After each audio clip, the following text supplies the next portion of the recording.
Read the Bible in 1 year. Day 192 of 358. July 12th. Job chapters 25 to 28 and Psalm chapter 37, Job 25 to 28. Then Bildad the Shuhite replied, Dominion and awe belong to God. He establishes order in the heights of heaven. Can his forces be numbered? On whom does his light not rise? How then can a mortal be righteous before God? How can one born of woman be pure? If even the moon is not bright and the stars are not pure in his eyes, how much less a mortal, who is but a maggot, a human being, who is only a worm? Job replied, How you have helped the powerless, how you have saved the arm that is feeble, what advice you have offered to one without wisdom, and what great insight you have displayed. Who has helped you utter these words, and whose spirit spoke from your mouth? The dead are in deep anguish, those beneath the waters and all that live in them. The realm of the dead is naked before God. Destruction lies uncovered. He spreads out the northern skies over empty space. He suspends the earth over nothing. He wraps up the waters in his clouds, yet the clouds do not burst under their weight. He covers the face of the full moon, spreading his clouds over it. He marks out the horizon on the face of the waters for a boundary between light and darkness. The pillars of the heavens quake aghast at his rebuke.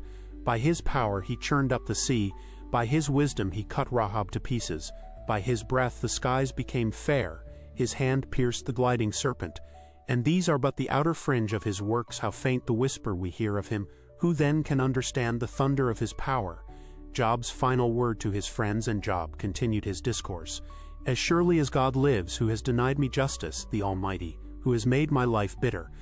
As long as I have life within me, the breath of God in my nostrils, my lips will not say anything wicked, and my tongue will not utter lies. I will never admit you are in the right. Till I die, I will not deny my integrity. I will maintain my innocence and never let go of it. My conscience will not reproach me as long as I live. May my enemy be like the wicked, my adversary like the unjust. For what hope have the godless when they are cut off, when God takes away their life? Does God listen to their cry when distress comes upon them? Will they find delight in the Almighty? Will they call on God at all times? I will teach you about the power of God. The ways of the Almighty I will not conceal. You have all seen this yourselves. Why then this meaningless talk? Here is the fate God allots to the wicked, the heritage a ruthless man receives from the Almighty. However many his children, their fate is the sword. His offspring will never have enough to eat. The plague will bury those who survive him, and their widows will not weep for them. Though he heaps up silver like dust and clothes like piles of clay, what he lays up the righteous will wear, and the innocent will divide his silver. The house he builds is like a moth's cocoon, like a hut made by a watchman. He lies down wealthy, but will do so no more. When he opens his eyes, all is gone. Terrors overtake him like a flood. A tempest snatches him away in the night. The east wind carries him off, and he is gone. It sweeps him out of his place. It hurls itself against him without mercy as he flees headlong from its power. It claps its hands in derision and hisses him out of his place. Interlude, where wisdom is found, there is a mine for silver, and a place where gold is refined. Iron is taken from the earth and copper is smelted from ore. Mortals put an end to the darkness. They search out the farthest recesses for ore in the blackest darkness. Far from human dwellings they cut a shaft in places untouched by human feet.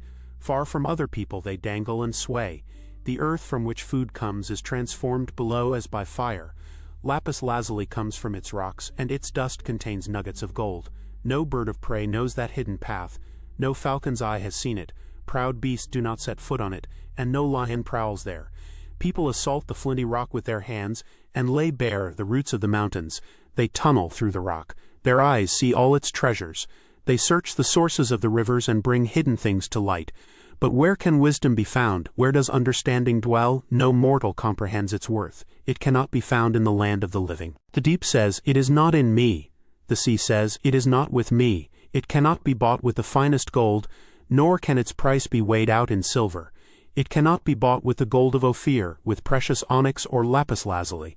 Neither gold nor crystal can compare with it, nor can it be had for jewels of gold. Coral and jasper are not worthy of mention. The price of wisdom is beyond rubies.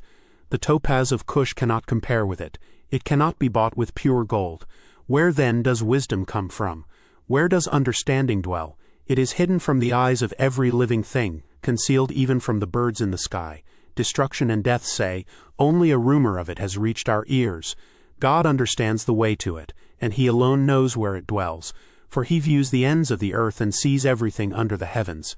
When he established the force of the wind and measured out the waters, when he made a decree for the rain and a path for the thunderstorm, then he looked at wisdom and appraised it, he confirmed it and tested it. And he said to the human race, "The fear of the Lord, that is wisdom, and to shun evil is understanding." Psalm chapter 37. Psalm chapter 37 of David. Do not fret because of those who are evil, or be envious of those who do wrong. For like the grass they will soon wither, like green plants they will soon die away. Trust in the Lord and do good, dwell in the land and enjoy safe pasture. Take delight in the Lord, and he will give you the desires of your heart. Commit your way to the Lord, trust in him, and he will do this. He will make your righteous reward shine like the dawn, your vindication like the noonday sun. Be still before the Lord and wait patiently for him. Do not fret when people succeed in their ways, when they carry out their wicked schemes. Refrain from anger and turn from wrath. Do not fret, it leads only to evil, for those who are evil will be destroyed, but those who hope in the Lord will inherit the land. A little while, and the wicked will be no more. Though you look for them, they will not be found. But the meek will inherit the land and enjoy peace and prosperity. The wicked plot against the righteous and gnash their teeth at them. But the Lord laughs at the wicked, for he knows their day is coming. The wicked draw the sword and bend the bow to bring down the poor and needy, to slay those whose ways are upright. But their swords will pierce their own hearts, and their bows will be broken.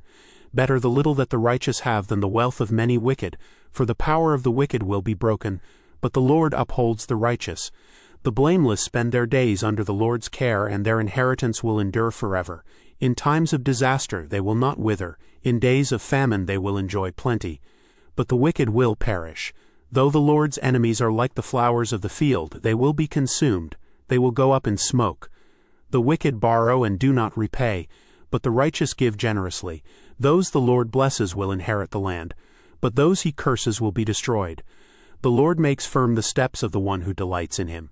Though he may stumble, he will not fall, for the Lord upholds him with his hand. I was young, and now I am old, yet I have never seen the righteous forsaken or their children begging bread. They are always generous and lend freely. Their children will be a blessing.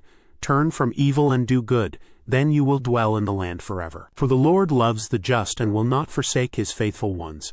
Wrongdoers will be completely destroyed. The offspring of the wicked will perish. The righteous will inherit the land and dwell in it forever. The mouths of the righteous utter wisdom, and their tongues speak what is just. The law of their God is in their hearts, their feet do not slip. The wicked lie in wait for the righteous, intent on putting them to death. But the Lord will not leave them in the power of the wicked, or let them be condemned when brought to trial. Hope in the Lord, and keep his way. He will exalt you to inherit the land. When the wicked are destroyed, you will see it. I have seen a wicked and ruthless man flourishing like a luxuriant native tree, but he soon passed away and was no more. Though I looked for him, he could not be found. Consider the blameless, observe the upright. A future awaits those who seek peace, but all sinners will be destroyed. There will be no future for the wicked. The salvation of the righteous comes from the Lord. He is their stronghold in time of trouble. The Lord helps them and delivers them. He delivers them from the wicked and saves them, because they take refuge in him.